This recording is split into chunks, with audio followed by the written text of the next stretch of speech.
नमस्कार दोस्तों, स्वागत है आपका हमारे चैनल पर। आज हम शुरू करने वाले हैं अप्रैल माह के करंट अफेयर की, जो कि आपके MPPSC, Chhattisgarh PSC, MP Vyapam, Chhattisgarh Vyapam व अन्य एग्जामों के लिए आपके लिए लाभदायक होगा। अगर आप अच्छे अंक लाना चाहते हैं तो यह अध्याय आपके लिए बहुत ज़रूरी है, क्योंकि सीधे प्रश्न यहाँ से पूछे जाते हैं। चलिए हम अपना अध्याय चालू करते हैं। आज का हमारा पहला करंट अफेयर है, विषय है विधानसभा चुनाव कार्यक्रम 2026। विधानसभा जो है, अभी हाल ही में 6 जगहों में, 5 जगहों में विधानसभा के चुनाव हुए हैं, जिसमें से 4 राज्य है और एक केंद्र शासित प्रदेश है। चल देखते 4 राज्यों को। असम असम राज्य है, तमिलनाडु राज्य है, पश्चिम बंगाल राज्य, केरल राज्य और पुदुचेरी जो है केंद्र शासित प्रदेश में 2026 में भी विधानसभा चुनाव हुए। अप्रैल महीने में इनके विधानसभा चुनाव हुए हैं। देखिए, अब इनके विधानसभा सीट देख लेते हैं कि असम राज्य की जो विधानसभा सीट है, ये 126 विधानसभा सीट है इसमें। तमिलनाडु की जो है विधानसभा सीट 234 विधानसभा सीट। पश्चिम बंगाल की जो है विधानसभा सीटों की संख्या जो है 294 है। केरल राज्य में जो है विधानसभा सीटों की संख्या जो है 140, और पुदुचेरी जो है उसमें विधानसभा सीटों की संख्या 30 है। अच्छा, ये जो चुनाव है, ये सभी जगह एक चरणों में हुए, केवल पश्चिम बंगाल में 2 चरणों में विधानसभा चुनाव हुए हैं। चलिए, जैसे इनके अब राजधानी देख लेते हैं। असम की राजधानी दिसपुर होती है, तमिलनाडु की राजधानी चेन्नई, पश्चिम बंगाल की राजधानी कलकत्ता, केरल की राजधानी त्रिवेंद्रमपुरम, पुडुचेरी की राजधानी है सिलवासा। चलिए हम आगे बढ़ते हैं। श्री श्रीमती द्रौपदी मुर्मू जो है स्वदेशी लड़ाकू हेलीकॉप्टर में उड़ान भरने वाली देश की पहली राष्ट्रपति बनी है। अब देखते हैं ये कि लड़ाकू जो हेलीकॉप्टर है ये क्या है, और कैसे इसमें हमारी राष्ट्रपति जी जो है बनी है, कहाँ पे बनी है। वायुसेना का अभ्यास जो है, जो भारतीय वायुसेना द्वारा जो है इसका आयोजित करा जाता है 2026 जो है, जो कि पोखरण क्षेत्र में आयोजित हुआ, जो जैसलमेर जो राजस्थान जिले के अंतर्गत आता है ये पोखरण क्षेत्र। ये अपने परमाणु परीक्षण स्थल के लिए बहुत फेमस है। जो ये वायु शक्ति अभ्यास 2026 है, ये आधुनिक युद्ध क्षमता तत्परता के लिए वायुसेना द्वारा आयोजित किया जाता है। अब आके देखते हैं कि वो स्वदेशी जो हल्का लड़ाकू हेलीकॉप्टर जो प्रचंड है, जिसमें ये बैठी उड़ान भरी राष्ट्रपति जी ने, वो हाल द्वारा निर्मित है, हिंदुस्तान एरोनॉटिकल लिमिटेड द्वारा निर्मित ये प्रचंड है, जिसमें हमारी राष्ट्रपति जी जो है इसमें उड़ान भरी इनने। अब आइए से रिलेटेड प्रश्न देखते हैं कि सशस्त्र बलों की सर्वोच्च कमांडर जो है देश का राष्ट्रपति होता है। वर्तमान में वायुसेना अध्यक्ष जो है air chief marshal AK Singh ji है। पोखरण के बारे में देख ले तो सबसे बड़े फील्ड फायरिंग रेंज है ये, और परमाणु प्रशिक्षण स्थल के लिए फेमस है ये पोखरण। चलिए अगला देखते हैं। ओमान तक समुद्री यात्रा के पश्चात भारतीय नौसेना के नौकायान पोत ISNV कौंडिन्य की सुरक्षित वापसी हुई है। INS जो कौंडिन्य है, ये कि नौकायान पोत है, जो ये इंजन रहित पोत है, ये इसने जो है ये ओमान तक की यात्रा पूरी करके सुरक्षित जो है वापस मुंबई एयरपोर्ट में ये, सॉरी मुंबई बंदरगाह में वापस सुरक्षित लौटा है ये।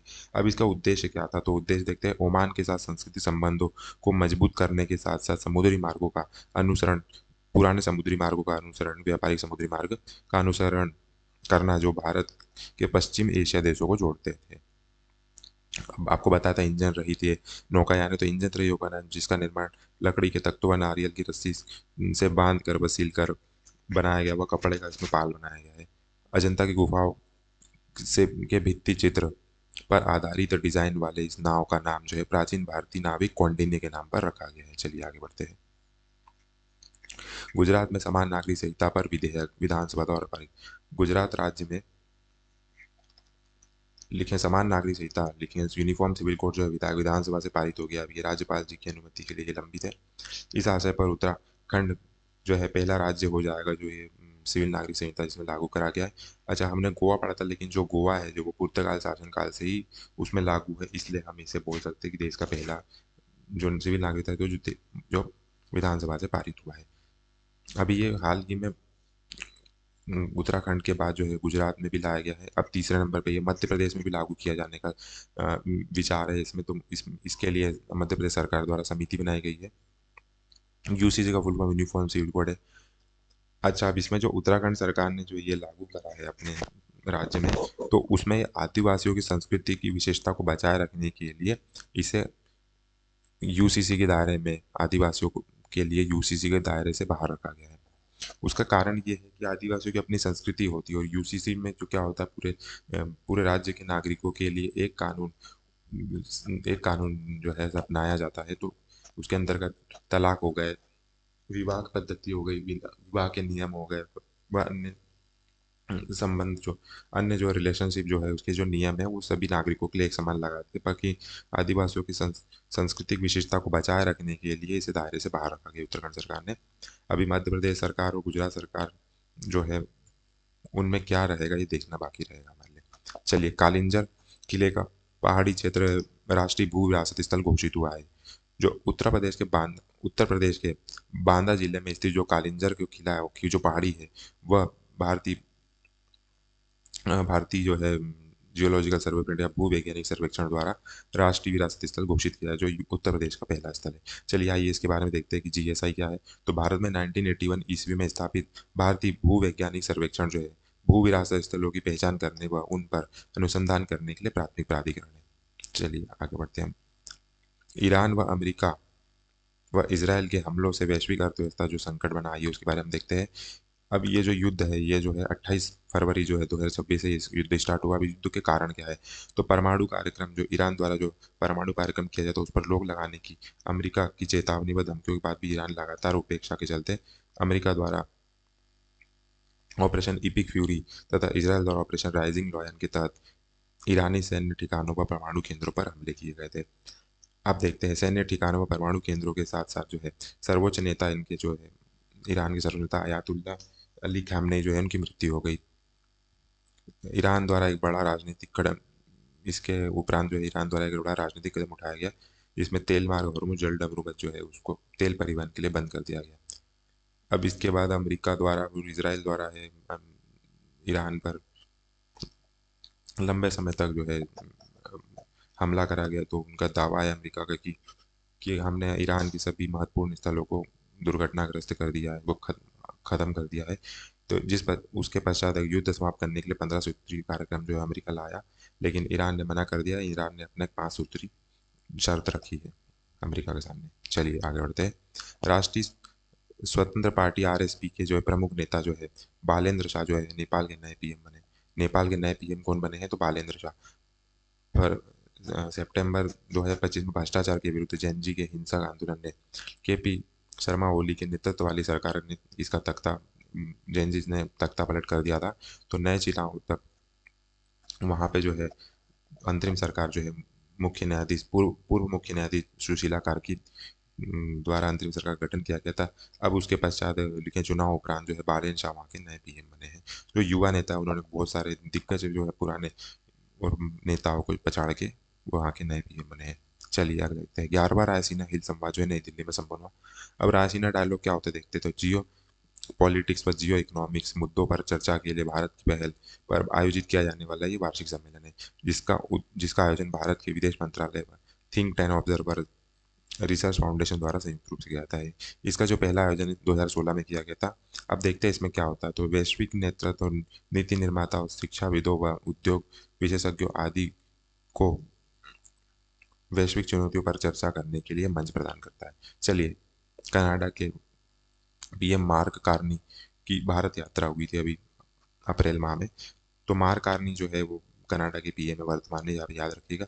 अब हथियारों की खरीद में भारत विश्व में यूक्रेन के पश्चात दूसरा स्थान रखता है। जो हथियार की खरीदी में जो है अमेरिकी हथियार हथियारों का सबसे बड़ा विक्रेता अमेरिकी जो है हथियारों का सबसे बड़ा विक्रेता बना है।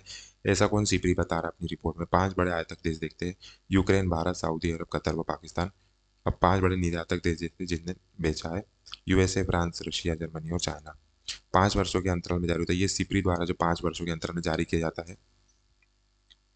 भारत 2015 से 19 में बड़ा देशों में पहले नंबर बताया। Stockholm international fish research institute ये सिपरी का फुल फॉर्म है। इसके हेडक्वार्टर जो है सिपरी का ये स्टॉकहोम में है। चलिए देखते हैं। पनडुब्बी रोधी जो आईएनएस अंजदीप है नौसेना में शामिल है। एक पनडुब्बी रोधी जो पोत है आईएनएस अंजदीप ये नौसेना में शामिल किया गया भारतीय जो नौसेना है उसमें शामिल किया गया है। इस युद्धपोत का उद्देश्य जो है भारतीय नौसेना की पनडुब्बी रोधी युद्ध क्षमता व तटीय निगरानी में वृद्धि करना है। अब ये डॉल्फिन हंटर के रूप में कार्य करने के लिए इसे डिजाइन किया गया है। नामकरण जो है कारवा तट के पास एक ऐतिहासिक द्वीप है जिसका नाम है अंजदीप, उसी के नाम पे इसका नाम जो अंजदीप रखा गया है। ये इस श्रेणी के 8 पोत अभी बनना है जो GR ग्रॉस ग्रॉस रिसर्च कहेंगे स्ट्रिप इंजीनियरिंग के द्वारा ये 8 पोत बनना है। इसका जो पहला जो है ये INS जो है वो अरनाला INS अरनाला जो है बनाया गया है। दूसरा जो है एंड्रोथ जो बनाया गया, तीसरा जो है अंजदीप जो अभी हमने पढ़ा।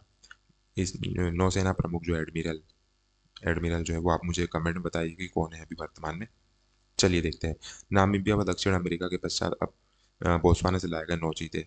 पहले नामीबिया और दक्षिण अफ्रीका से चीते लाए गए, वर्तमान में अफ्रीकी देश बोत्सवाना से 9 चीते लाए गए। भारत में चीतों की संख्या जो है अभी 53 संख्या हो गई इनकी, जिसमें से कूनो पालनपुर में 50 और 3 मंदसौर के गांधी अभ्यारण्य में भी स्थित है। 2022 में नामीबिया में 8 चीते लाए गए थे मोदी जी के द्वारा। इनका इनका उद्घाटन किया गया था।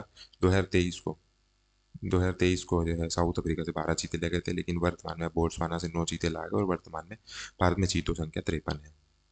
पंजाब में महिलाओं के लिए नई मुख्यमंत्री मावा धिया सत्कार योजना सरकार द्वारा योजना लाई गई है। राज्य की पात्र महिलाओं को 1,000 रुपये पर प्रति माह दिए जाएंगे और वहाँ की अनुसूचित जाति महिलाओं को 1,500 रुपये प्रति माह दिया जाएगा। इस सहायता में महिलाओं को घर के रोजमर्रा खर्च पूरा करने व बच्चों की पढ़ाई के लिए मदद मिलेगी। अब वहाँ के जो है मुख्यमंत्री जो है भगवंत सिंह मान जो है आप पार्टी से है। चलिए, इसी तारतम्य में झारखंड सरकार जो है उनका बजट जो है 2026 आया गया, उस बजट में उनका बजट का हर साल वो अपने बजट का नया नाम देते हैं, तो इस साल उनके बजट का नाम जो है अबुआ दिशाम। वहाँ के जो है मुख्यमंत्री से हेमंत सिंह सोरेन है। उत्तराखंड सरकार द्वारा भी बजट दिया गया, वहाँ के जो है मुख्यमंत्री पुष्कर सिंह धामी है। राज्य की ग्रीष्मकालीन राजधानी जो है वहाँ की भराड़ी सैंड है। अब लक्ष्मण पुरस्कार व रानी लक्ष्मी पुरस्कार किस राज्य से संबंधित है? तो यूपी राज्य से संबंधित है वो। जयभान सिंह पवैया को मध्य प्रदेश के छठे वित्त आयोग के अध्यक्ष बनाया गया है अप्रैल 2026 माह में। राजस्थान में गांव ग्वाला योजना लाई गई, राजस्थान सरकार द्वारा गांव ग्वाला योजना लाई गई है। अब देखते हैं क्या है ये। गोवंश की सुरक्षित रखने के उद्देश्य से प्रत्येक गांव में एक ग्वाला नियुक्त किया जाएगा, 10,000 रुपये प्रति माह उसको दिया जाएगा। अब माउंट आबू जो है उसका नाम परिवर्तन करके अबूराज कर दिया गया है। ऐतिहासिक महत्व स्थल का एक कस्बा है वहीं राजस्थान का कामा, उसका नाम जो है कामबन कर दिया गया है। जैन समुदाय जो है स्वस्ति धाम मंदिर भीलवाड़ा जिले में जो स्थित है, वहाँ के शहर का नाम जहाजपुर है, उसी का नाम चेंज करके यज्ञपुर कराया गया है। तो चलिए दोस्तों, आज के लिए इतना ही। आशा करता हूँ कि आपको ये करंट अफेयर अच्छे लगे होंगे।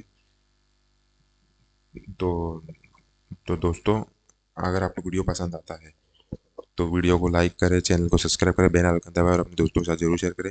अगली क्लास में हम इसका सेकंड पार्ट लेकर आएंगे। तब तक पढ़ते रहिए, मेहनत करते रहिए, अपने लक्ष्यों की ओर बढ़ते रहिए। जय हिंद, जय भारत।